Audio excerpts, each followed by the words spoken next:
Bismillahirrahmanirrahim. Assalamualaikum warahmatullahi wabarakatuh. Alhamdulillahirabbil alamin wa bihi nasta'inu ala umurid dunya waddin. Wassalatu wassalamu ala asrofil anbiya'i wal mursalin sayyidina Muhammadin wa ala alihi washabbihi ajma'in. Rabbi shrah li sadri wa yassir li amri wahlul 'uqdatam min lisani yafqahu qawli. Amma ba'd. Pemirsa yang dimuliakan Allah, alhamdulillah kita ketemu lagi di sajian Islam Madinah. Kali ini kami akan membawakan judul apa perbedaan antara taat dengan takwa.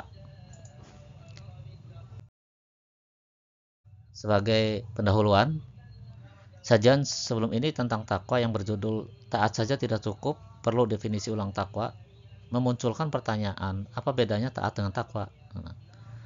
Pertanyaan kedua, barangkali jika taat sama dengan takwa, lalu mengapa Allah menggunakan kata takwa, menggunakan istilah takwa? Dalam sajian tunjukkan bukti-bukti bahwa taat saja tidak cukup. Kemudian mencari perbedaan keduanya melalui penggalian makna keduanya dalam Al-Quran. Nah, ternyata melalui definisi ulang takwa, perbedaan itu mudah diidentifikasi, mudah dikenali dan divalidasi atau ditasih dengan ayat Al-Quran. Nah, sajian ini penting supaya tidak terjebak syirik, yakni takwa kepada selain Allah. Nah, taat kepada Rasulullah itu wajib, tapi takwa kepada Rasulullah itu syirik.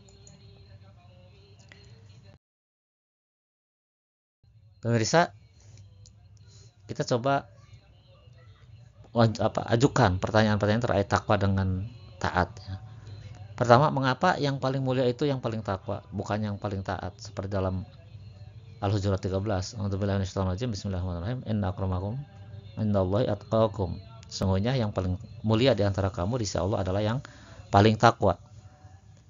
Kemudian, mengapa jika penduduk negeri beriman dan bertakwa akan dibukakan keberkahan dari langit dan bumi? Mengapa juga menggunakan istilah takwa bukan taat? Ya, dalam Al-A'raf 6. Berikutnya, mengapa tahapan mendekati Allah itu iman, takwa, dan mencari wasilah? Seperti pada Al-Maidah ayat 35. Berikutnya, dengan takwa mendapat furqan atau kemampuan membedakan yang hak dan batil, menghapus segala kesalahan dan ampunan. Daripada Al-Anfal ayat 29. Mengapa kriterianya juga takwa bukan taat? Allah akan memberi jalan keluar, Allah memberi rizki dari jalan yang tidak terduga, Allah memberi kemudahan dalam segala urusan. Juga syaratnya adalah takwa. Pada Tolak ayat 2-4.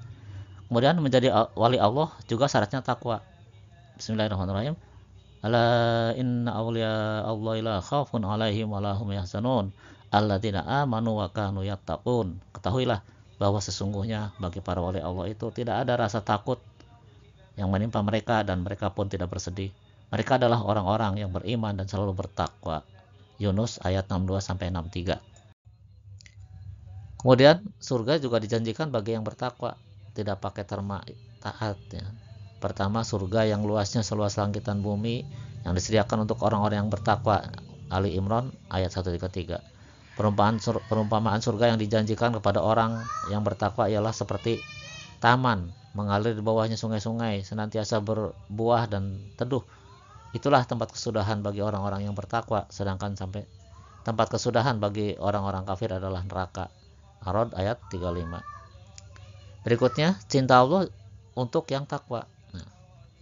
Sesungguhnya Allah mencintai orang-orang yang bertakwa, atau Taubah ayat 7. Bukan begitu, siapa yang menepati janji dan bertakwa, sesungguhnya Allah mencintai orang-orang yang bertakwa.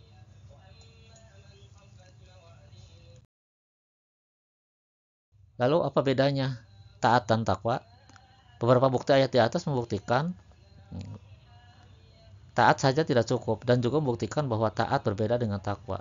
Dalam sajian tentang takwa yang berjudul taat saja tidak cukup, perlu definisi ulang takwa, dijelaskan bahwa takwa memiliki dimensi iman, Islam, dan ihsan, sedangkan taat hanya bagian dari takwa yang cakupannya pada melaksanakan perintah dan menjauhi larangan. Karena takwa berdimensi iman, maka harus berdasarkan iman, beribadah atas dasar iman, sehingga ibadahnya ikhlas. Taat tanpa lunasan iman batal, bahkan bisa terjerumus ke dalam syirik. Karena takwa berdimensi ihsan, takwa punya tujuan, punya target, yakni cinta Allah. Yang taat tanpa target ibarat orang jalan tanpa tujuan. Artinya, taat itu masih belum tahu dalamnya. Orang sholat, puasa, haji, zakat, kurban, itu baru syariat. Yang apabila tanpa dimensi iman, tanpa niat ikhlas, tanpa dimensi ihsan, tanpa berharap Allah, maka batal ibadah syariatnya. Taat itu fisikal, jasmania, sedangkan takwa lahir dan batin. Taat masih belum mencakup dalamnya. Perintah takwa khusus kepada Allah, sedangkan kepada Nabi taat saja. Bahkan perintah taat kepada Rasulullah pun selalu didahului taat kepada Allah. Beberapa ayat berikut membuktikan.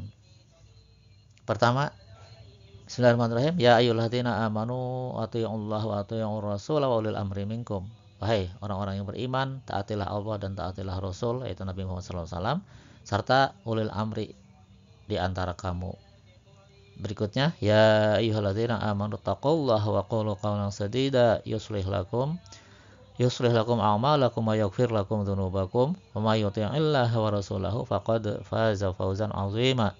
Wahai orang-orang yang beriman, bertakwalah kamu kepada Allah dan ucapkanlah perkataan yang benar. Niscaya Dia Allah akan memperbaiki amal-amalmu dan mengampuni dosa-dosamu. Siapa yang mentaati Allah dan Rasul-Nya, sungguh dia menang dengan kemenangan yang besar. Berikutnya, wa may yuti'illah wa rasulahu wa yakhshallaha wa yattaqi fa ulaika humul faizun. Siapa yang taat kepada Allah dan Rasul-Nya serta takut kepada Allah dan bertakwa kepadanya, mereka itulah orang-orang yang mendapat kemenangan. Dalam ayat tadi Allah secara tegas memisahkan taat dengan takwa. Ya, perhatikan lagi. Nah, di pertama itu yuti'illah dan Rasul, kemudian di belakangnya wa yattaqi, yaitu taat kepada Allah. Gitu. Nah, berikutnya lagi qul ati'ullaha wa ati'ur rasul. Nah, dalam An-Nur 54 katakanlah taat kepada Allah dan taatlah kepada Allah dan taatlah kepada Rasul. Pertanyaannya, mengapa Allah bedakan? Ya, pertama itu tadi, ya karena takwa berdimensi iman, atas dasar iman, ibadah yang diniatkan hanya karena Allah. Maka kalau ada yang takwa kepada Rasulullah misalnya, berarti diniatkan juga karena Rasulullah. Ini kan syirik. Ya. Kedua, karena takwa berdimensi ihsan, maka jika orang takwa kepada Rasulullah berarti ibadahnya mengharap ridho atau cinta Rasulullah. Ini juga kan syirik. Ya. Dimensi iman menentukan niat karena Allah saja, sedangkan dimensi ihsan menentukan tujuan, target, hanya ingin mendapatkan Allah saja. Jadi jika kita takwa kepada Rasulnya, berarti kita ibadah kepada Rasul juga. Nah, bukankah ini juga syirik?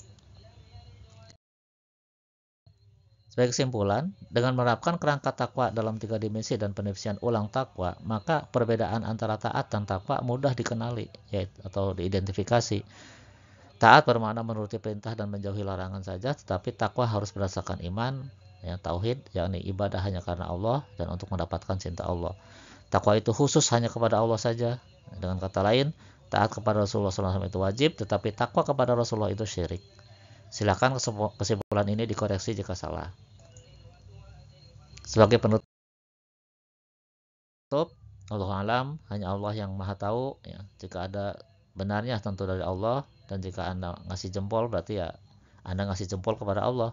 Jika Anda share ke grup lain berarti Anda ikut menyebarkan kebenaran dari Allah. Insya Allah Anda akan dapat pahala dengan syarat niat ikhlas. Jika Anda subscribe, ya bagi yang belum, ya berarti Anda juga membantu dakwah ini. Jika ada salahnya tentu karena kebodohan saya. Nah, untuk itu silakan perbaiki lewat komentar.